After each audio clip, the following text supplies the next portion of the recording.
Assalamu alaikum. How is everybody? I hope everyone's having a great day. If you're listening to this, I hope you're having a great day. In this podcast, I wanted to talk about like Islam and school and your mental health and how all of those things can really affect your mentality and especially your mental health and some things that you can do to kind of find yourself through all of this and really get back on your deen as well. So I don't know about you guys. For me, it's summer. I know in a lot of other places it's summer right now. However, it's like about to end so quick, and it's so insane because it's like summer is like what, like 2 3 months, and it's like gone, and it's like a semester does not even pass in school, which sucks. But I feel like it is what it is. So for some background, I'm currently in high school, and just like everybody else, I definitely struggle with balancing both the deen and Islam and school and whatnot. So I felt like this would be useful. I want to start off by saying that I see a lot of videos on like TikTok and whatever of people talking about how they completely feel like they don't even know who they've become because of school. And this is something I really want to get into. School is a type of thing where, yes, we are so blessed to be educated, but it's the system that kind of makes kids forget who they are. And you don't notice this when it's happening to you. It's like, you're kind of taking test after test, you're doing homework after homework, you got an off day, it's great, whatever, you're with your friends, and you're just progressing. You're always so caught up in this is what I have to do, I have to meet up with this person, I have to get this assignment done, I have to make this cut, that you forget who you are as a person. And this isn't something that happens in a day or so. It's something that happens gradually, and sometimes we don't even realize when it's happening. A lot of times, our favorite hobbies and our passions, we let loose of them, especially throughout school, because there's some people that do like sports as like their passion.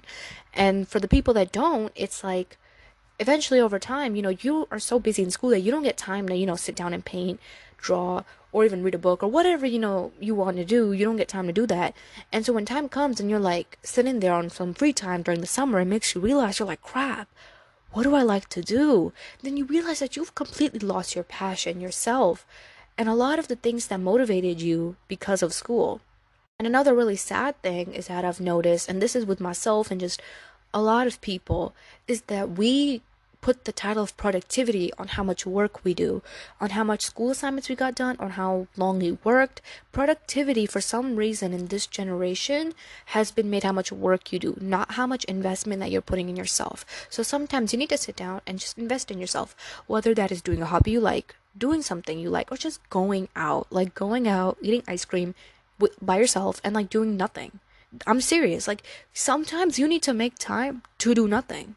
I have seen so many like life coaches and stuff on social media, and they're like, you can't be sitting around being lazy, you can't be sitting around doing that, you can't be, wasting your time, get up and work, you need to be up all night. And here's my thing. Hard work is so incredibly important, but you do not need to go insane and practically lose yourself. We're in this like mindset where like it's like hustle hustle and like don't ever stop, and if you didn't do something today to get an assignment done or make some money, you were completely unproductive and you are useless. And I kind of hate how that is, because I'm a strong believer in hard work, but I'm also a strong believer in don't label productivity as just assignments and work. My biggest theology on a lot of stuff, is that the right word? I don't know. My biggest theory, I guess you could say, on this type of stuff is that when you invest in yourself and make sure that you're happy, you will always put forth the best effort in anything. If you are happy and you're doing your homework, I mean, not a lot of us are happy when we do homework, but if you are internally at peace, right, and you're doing your homework, you're doing your work, you're going to find it a lot more easier, because you're just going to have a lot more patience in yourself. You're going to be a lot more content. But when you don't, and you're already in a pissed off mood, you hate so many things, school's pissing you off, and you just sitting there trying to do your homework, nothing's gonna make sense. And I've learned that the hard way. So it's like you really have to make sure that you as an individual are happy, and that's why it's so important to invest in yourself, because that 9 to 5 that you're working like 3 shifts for is not gonna help out when it comes time for you to sit down and ask yourself who you are. And having friends is great, but you need to realize that your company is not always going to be there with you. And it's like there's a lot of times where we have our friends over, we sleep with them, they come over to our house, and we're getting breakfast with them. And it's just like cycle, cycle, cycle, cycle. And it comes to a point that people are scared to be alone, which is something that I do want to talk about in another episode on how you can feel so confident being alone, because there's nothing wrong with that. Regardless, you are so caught up in every single thing that, you think is important, but you forget about yourself. And that's where the deen comes in as well, because our 5 prayers are said to be our minimum. It's said to be the basic thing. You have to do it as you're a Muslim. That's baseline. And it becomes hard because I don't know about you guys, but a lot of the schools that I've been to in the US, if it's not like an Islamic school or anything, they don't care if you gotta pray. They don't take the time out if you gotta pray. Nothing like that. Like, there's no scene of it at all. So for the idea of I have to get up and pray, it's Zohar time in the middle of school, that doesn't exist. High key sucks because it's like by the time you get home from school, you have so many prayers that you just missed, and it's like, bruh, now I gotta make all this up, and I got homework, and I got this, and I got that. It's just frustrating. So one of the biggest things that I wanted to share as a tip is this scenario. How many have y'all woken up at like 6:30 in the morning to catch the bus to school, and you are nauseous, sick, exhausted, tired, mentally drained, emotionally drained, and you feel like your soul is literally telling you, dude, just give me a break? How many have y'all felt that? Because I know I felt that. Like, back in the day when I used to live in New York, it was like you gotta wake up at like 6:30, eat your food, and used to be dark outside, and it's like you better run and catch that bus. And it was fun because I had my friends with me, but eventually after moving, it hit me, and I'm just like, man, living a life like that is kind of insane. Like, you running to catch a bus in the morning, coming home so late, your prayers in between are just choppy and messed up and gone. Then you have all this homework, and let's be honest, a lot of times we don't even understand what's happening in school. And it makes me realize how many times I've woken up sick or thrown up at school or something like that, and I still continue to go to next period, and I still continue to wake up the next day and go to school. And it makes me realize how unconditional that we have made this process of us going to school. Because, I mean, yeah, it's pressureful. You miss a day, then, like 20 assignments pipe up on you, and it's just like, what am I going to do?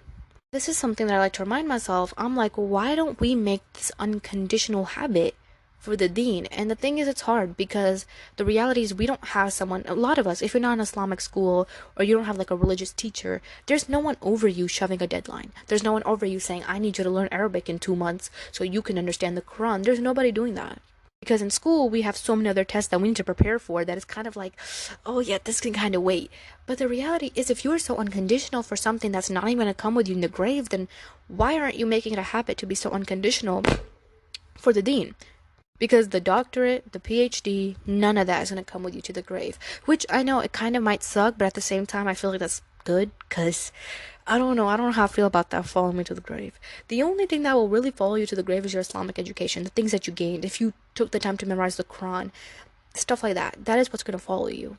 And the thing is, a lot of us, we don't like to prioritize memorizing the Quran or understanding Arabic, understanding, Islamic education because it's hard. It's like, where do I start? And there's so much, and then there's like not a time for it. But I need you to realize that you're living in a test right now. And I know you guys hear this all the time, but you're living in a test right now. You're literally good. You could die right now. You could die right now. And if you die right now, are you going to be happy with the fact that you had a PhD? Are you going to be happy with the fact that you had memorized the whole Quran? Are you going to be happy with the fact that, you became a doctor? Are you going to be happy with the fact that I gained so much knowledge on Islam? And to be truthful, I think we would all pick the second option. We would all be so much more happier on what we did because we all know the hereafter is forever. So it's like, obviously we should prioritize what is going to come. It gets hard because it's like, there's so much pressure from parents and, society, and I want to work, I need to make money, all of that. And so it's so important that you take a day out of your week just for Islamic education. And if you can't take a day out, then like even 10 minutes a day. I know everyone has 10 minutes a day. I actually have a schedule that I try to abide myself by. Where it's 10 minutes a day on something. On Sunday, it might be 10 minutes of reading the tafsir of the Quran, which inshallah I will start sharing here soon. Then on Monday, it'll be 10 minutes of learning Arabic. I'm currently trying to learn Arabic so I can understand the Quran. And this is something I want to get into because a lot of us, we don't know Arabic. We know how to read it, but we don't understand it. And I want you to think about how emotional it may be when you sit there and you open up the Quran and you know exactly every single word that's there. There was this analogy or something like that, and it was like, if a really rich king sent you a letter in a different language, and it was an extensive long letter, you would sit there and you would uncode everything. You would figure out what it said. Like, oh my god, this rich king sent me a letter. It would be like the biggest thing, right? And so it's like, why don't we do that with the Quran? Because think about the rewards and how much we can benefit our own life in this world and in the hereafter if we learn what the Quran is really saying. So I try to do that on Monday. Tuesdays, it might be something about Prophet Muhammad, peace be upon him, like his life. Understanding that. Wednesday might be like a hadith. It could be one hadith, dude. It could literally be one. It could be one, and you can just take a few notes on it, like 3 notes. That's it. Because the thing is, Allah's not telling you to completely burden yourself and make yourself feel worn out. All He's saying is that take a little bit of time. Because when you put the small investment of time in the deen, Allah will take that small time, bring it back to you, and help you also find yourself. There's this quote, I think, that is like, if you're trying to find yourself, find God, because who can know you better than, God knows you. And that's 100% true. And so that's why it's so important that you constantly seek out in a relationship with God, understanding, his words, what he said, whatever, so you can find yourself. And once you find yourself, once you find your relationship with God, this is going to be your comfort barrier through all these things like school and whatnot. Because school can get ruthless, and a lot of people try to make it seem like it's just deadline to deadline. It's more than that. It's also the fact that you practically forget who you are. You forget who you are as an individual. You don't get time to spend with your friends or family. Like, it really makes you isolated. That's the biggest thing I want to tell you guys, that if you're struggling with school and all these things, find your deen to find yourself, because no one can help you except God. And another thing I really want to talk about is this. And this is something I'm so passionate about. Dude, I cannot tell you guys how many times I've heard people say, I can't pray 5 times a day. I have way too much homework. Like, it's impossible. Like, if I get up, like, that's it. Like, it's over for me. I'm not going to make the deadline. Y'all know what's something so insane that I've noticed over the years? If you get up and pray, like, even if it's like Asr, Maghrib, whatever, just quickly pray, do what you gotta do and pray, and then you get back to your homework, it's always 10 times easier. I don't know why. I've peeped that. I have some people that other peeped that. I've noticed that. It's really much easier. And it's like, Allah is the one that runs your day. He's the one that's running you. The breath that you take and everything. So He's running your day. You're doing everything you're doing because He's allowing you. So if you take time out for God, right, and you do something for God, like you pray, and again, you're doing it for yourself mainly, because God doesn't need your prayer, but if you're worshiping God, you're taking that time out, Allah will manage your day in a way that you will make that deadline. You will make every single thing that you're working towards. You just have to take the time out. And I can promise you, praying sometimes, it only takes 5 or like 10 minutes. So it's really about making the intention and doing it for yourself, because it's not going to benefit anybody except yourself. When you do something for the sake of God, God will help you. And I know that there's some verse in the Quran, I believe, that's like, if you take a step towards God, He runs towards you. Exactly that. You have got to get up and do your 5 prayers. That's the minimum. And I know people say that and it's hard to understand. And here's another thing that I strongly believe in. When people say that, oh, praying 5 times a day is just the bare minimum, it's not that, like everyone should be doing it. I feel like with this statement, there comes quite a lot of negativity. And the way that I'm going to address this is this. Yes, praying 5 times a day is the bare minimum. 100% agree. It is the thing that we all are supposed to be doing.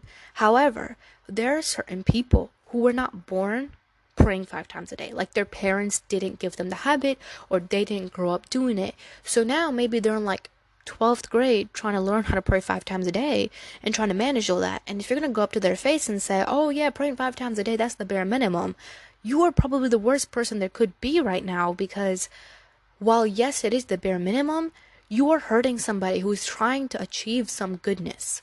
Reality is, some of us, we could have been praying since we were like 8. And then there could be somebody that started praying in like when they were 17. And those 2 months of their prayer that they probably did is probably more beautiful to Allah than ours is. And that's exactly why it's so important to never judge anyone else's spiritual level.